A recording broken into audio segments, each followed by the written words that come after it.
What makes a great education? Does our education system enable young people of today to thrive as successful leaders in the workplace of tomorrow? And if not, well, what can we do about it? I am the headmaster of a school, and I know all too well that my students are entering a workplace which is very different from the world of work that I went into 35 years ago. What's changed is the speed and spread of technology, of automation, and especially artificial intelligence. Goldman Sachs did a report which said that 300 million jobs will be lost to AI in the future, but there will also be opportunities for productivity improvements. Young people will have many, many different careers during their lives. McKinsey's, in a report called Soft Skills for a Hard World, talk about the difficulty that employers have in recruiting people, young people especially, with the soft skills that are needed for work. And our curriculum in schools is not moving as fast as the changes in the workplace. Employers will look at degree results and A stars and 9s, and we celebrate the fact that pupils achieve that and they have a portfolio of qualifications and certificates to take with them. That's good. But what employers really want is to know, can you create the future? Can you solve a complex problem? Are you able to collaborate, to network across the world with different cultures and different teams to make improvements?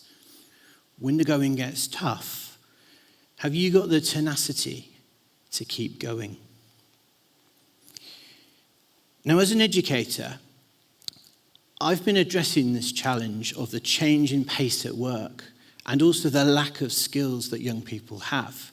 And I thought, how can I advantage my students in my school? To do that, we disrupted the educational norm and we developed the Warrior Learner. And Warrior Learning is a focus on 7 soft skills. And it was developed by the teachers and by the staff and also by the pupils. And the pupils actually, through a competition, developed the icons. Warrior Learning is a disruptive way of educating. Now, I've been a disruptor for most of my life. And by disruptor, I mean I find it quite hard to follow the rules, which I know as a headmaster is a dangerous thing to say, don't tell anyone. It's more about mindset and change and challenge. Before I became a teacher, I spent 15 years working in business and in management consulting in the UK and around the world. And a lot of that work was around disrupting organizations and challenging the status quo and finding new markets. And I think I traced my disruptive tendencies right back to when I was 3 years old, when I was on holiday with my mum and dad in the Forest of Dean. And my dad had a little red chess set and he taught me to play chess. And I travelled around the country as a junior playing in tournaments and matches. But one of the problems I had was that either through my own laziness or inability to remember, I couldn't match the opening theory of my opponents. They knew more stuff. So what I did was I developed offbeat openings. I played a little bit outside the box, and we quickly created chaos on the chessboard, and that worked for me. I was a follower of the chess grandmaster Emanuel Lasker, who was world champion for an incredible 27 years from 1894 to 1921. And he said, chess must not be memorized. He was reputed for playing psychological chess, so sometimes he wouldn't always play the best move, but he'd play a move to outpsych his opponent. His idea was, without error, there can be no brilliancy. Now today, you can buy a chess app on your phone which beats all of the grandmasters, and it certainly beats me. Technology has reduced me to a mere wood pusher. But that, I think, is the challenge for us in the world of work in the future. In a world where young people are going out, where there is so much digitization, how do they thrive when technology thinks it is top dog? Now, when you think about disruptive business models, you tend to think about digital and entertainment platforms of e-commerce, social media, ride sharing. So it's Amazon and it's Apple, Airbnb, Facebook, Google, Netflix, Uber. What you don't do is you don't think about schools and you don't think about warrior learning. What we've done in my school is we've turned the whole educational thing on its head. Now, I have 3 issues with our current educational system. And the first is we have a very hierarchical curriculum, which says that maths and English and science come above the humanities, which come above the creative arts and PSHE and careers. So maths before music and science before sport, philosophy before food. The problem with that is that if you believe that employers need creativity and they need teamwork and collaboration, then the curriculum is the wrong way up because we're not giving time for pupils to develop those skills. And it also means that those pupils who are not necessarily super academic don't get so much time to do the things that actually will help them in the world outside. Secondly, our education system is based on achieving exam results, which are all published in school league tables and are supposedly, therefore, the measure of success. But when you think about what an exam is, it's about memorizing a load of knowledge and coming in on the day and implementing the exam technique, the drill that the teachers have taught you. But in actual fact, the world doesn't work like that because, yes, it is good to have powerful knowledge. I don't deny that. But we do have Google and we do have AI for that.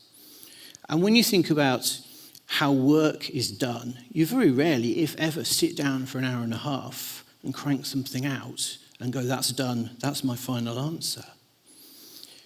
It's not really a great measure of intelligence. As Howard Gardner, the famous Harvard professor, said, you shouldn't ask anyone how intelligent they are, but rather, how are they intelligent?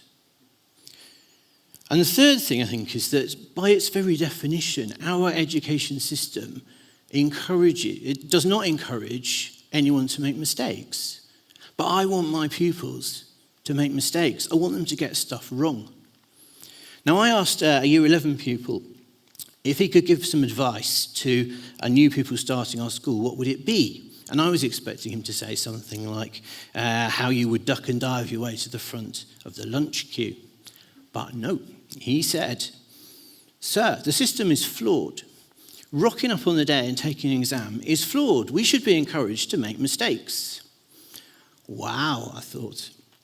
What's he just done there? He's just memorized some knowledge and he's just delivered, under exam conditions, in front of the headmaster, a model answer. I should award him a grade 9. But actually he's right.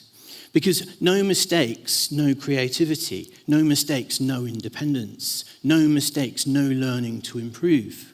No mistakes, no ability to prove that you can be resilient. Without error, there can be no brilliancy.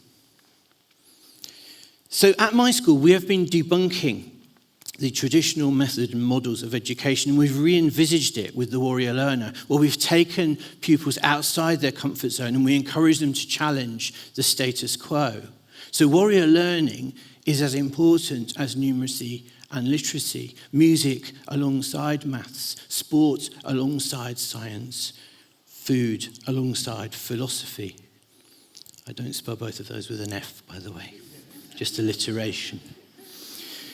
We have also, and we are the only school in the country to do this, when we recruit pupils into our school, yes, we do the traditional maths and English and verbal reasoning, but we do a second day called our Warrior Learner Assessment Day, where we assess all of the pupils for creativity and independence and tenacity and collaboration. And we put all of that together when we make our offers for pupils to join the school because warrior learning really matters to us. So what does it look like if you are a student at the school? Well, it is very, very obvious to all of us that the pupils are comfortable making mistakes. They're able to take risks in a controlled environment, and they're happy getting things wrong because they know when they get things wrong, they will learn. And it creates an environment where well-being comes to the fore, where their emotional and their mental and their physical well-being really matters, and they know that. And because we've focused on these soft skills, what actually happens is that their exam results are really strong because they're not under the pressure and the anxiety that you can be under in exam time, because we are looking after them and encouraging them to think more widely and more broadly and to cultivate those soft skills. So you can win Warrior Learner Awards during the term, and they are celebrated at the end of each term in an assembly. When we write reports home to parents and to pupils, not only do we talk about maths and English and geography, but we also grade them on their collaboration and their independence, their tenacity, their inclusivity, their warrior learner traits, because it is that important to us, so we track it. Warrior learning has become part of our DNA at the school. It's part of our culture and our language. Now, 10 years ago, my school had run out of pupils, had run out of money, and it was set to close. The litmus test of whether we could succeed was whether parents and teachers and pupils would embrace the warrior learning philosophy. Today, 10 years on, we are an oversubscribed school, and our pupils are absolutely thriving. You can't just be a disruptor, you have to have a philosophy behind it. And my philosophy was about overturning our traditional educational model, developing soft skills and enabling children to thrive. We created a whole new market which parents and pupils needed and wanted. Warrior learning is authentic, and warrior learning is unique. I spoke to a couple of my sixth formers last term, and they came to tell me what they're going to be doing when they leave school. One said to me that he's just been offered and accepted a job in mergers and acquisitions in a major multinational company. The other said that he's just been accepted to train to be a pilot with a commercial airline, learning to fly the world. Warrior learning is working. Warrior learning is contagious. Thank you all very much for listening to me today.